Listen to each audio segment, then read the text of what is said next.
Working together. Josh loved working on cars with me. Doing cars was such a sense of accomplishment. Josh loved the entire process of improving a car and being able to make it look new again. Our work was a labor of tender, loving care. Josh enjoyed polishing the paint by hand, restoring leather seats, and meticulously creating new looking interiors. Some cars were dirtier than others, but we had learned years ago to ignore the dirt and keep our eyes on the new looking masterpiece that we could see emerging from the old. Josh was brilliant at detailing, and every time I complimented him, he would say, I learned from the best. He had perfected his craft over the course of the thousands of cars we had detailed together since he was a young boy, growing up, as he put it, behind the store counter. As a result, Josh developed a good work ethic, as he says in his heritage paper. My father worked on cars out of his house, and as soon as I could get a job at 15, I was walking 15 minutes every day to Salad Alley. There was a period where I was in high school, working with my dad when I got home, going to work at Salad Alley, doing homework when I got home, and getting up to do it all again. It's instilled a good work ethic in me, and for that, I'm grateful. Over the years, my company, Mr. Polished Detail, earned a reputation for excellence, which Josh was proud of. I had established my own brand of craftsmanship detail by hand polishing the paint. To me, detailing was something of an art, and I wanted very much to pass that on to Josh. Josh also looked forward to our talks. Our conversations could get so involved and interesting that the work seemed to require much less effort and made the time pass quickly. That went fast, Josh would say. Walk in the park, I'd answer. Piece of cake. Yeah, no biggie. And the car looks great, Josh would respond. When I didn't have a car for that day, Josh would say to me, We don't have a car today, Dad? His disappointment always put me into high gear to get a car for us to detail. There was no way I could let him down.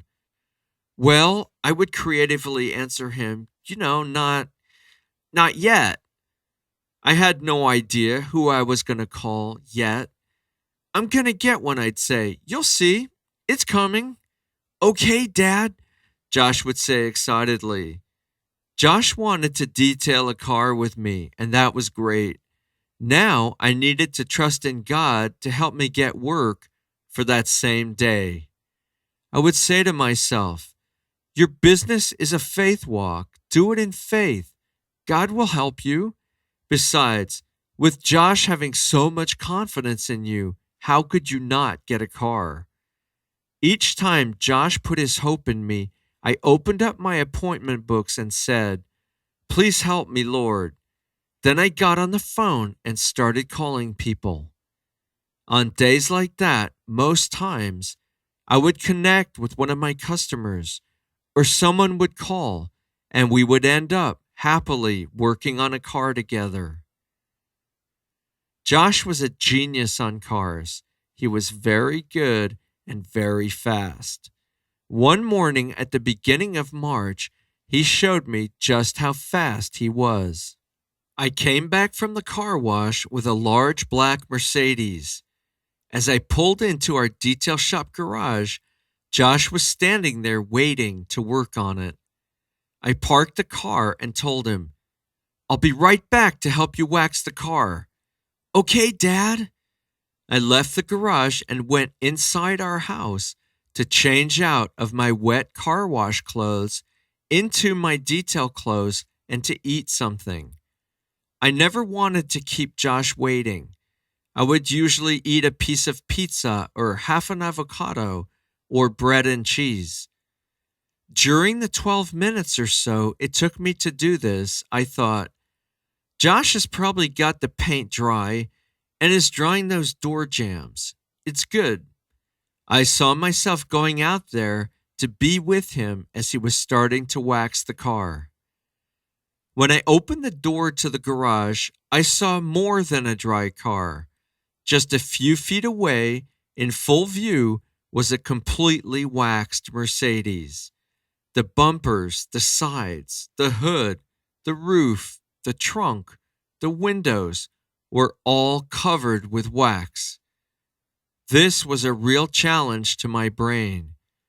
I felt like I had just stepped into a parallel universe. I was standing at the gateway to another dimension of time and space. How is this possible? I thought. All I did was change and eat. When did Josh have time to wax this huge Mercedes? That's when my wealth of science fiction knowledge came to the rescue. It became clear to me. Josh knows how to bend time. That would explain how the laws of physics could cease to operate for Josh, enabling him to wax the Mercedes, while in my parallel universe, all I had time for was to change and eat. I actually considered this option as a possibility. You've got the whole thing waxed, I marveled. Wow, man, I can smell the smoke. What did I miss? When did you do this? Josh was just beaming. I learned from the best, he said. Yeah, well, I said, still incredulous at his sheer velocity. You sure learn how to wax great, but I could never fly this fast. Josh was delighted that I was astounded by his wax job. He just stood there smiling. To Josh, this was normal, but it never ceased to amaze me. Talk about flying. I had just bought tickets for us to fly down to Houston together. Josh was really excited as we were waxing the Toyota Tundra together that morning. He had never been on a plane before, and this was going to be a special trip. Just the two of us, a father and son team.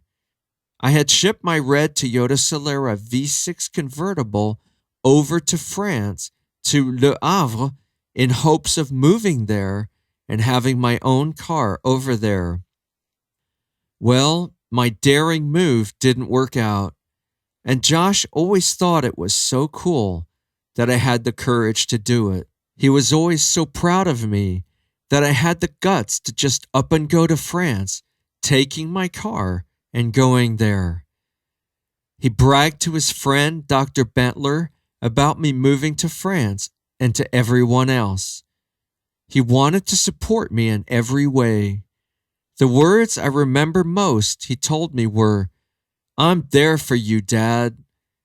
The whole time I was in France, he did his very best to hold the fort.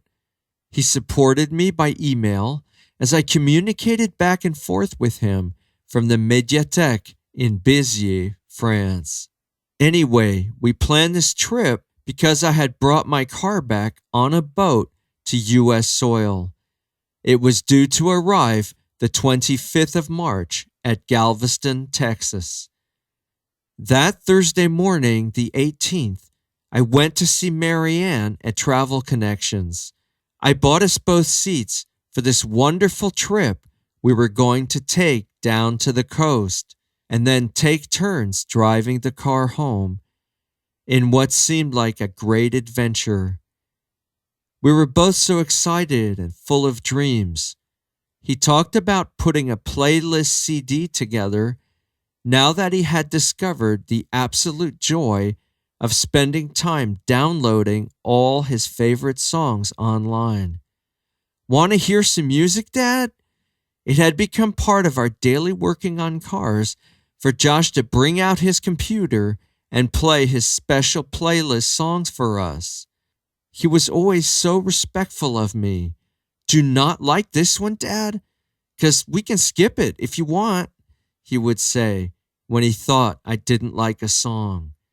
He had Lou Rawls' song with the "You're gonna miss my loving" refrain, and he thought it was this hilarious, way overdone song, and we just laughed so hard when he played it.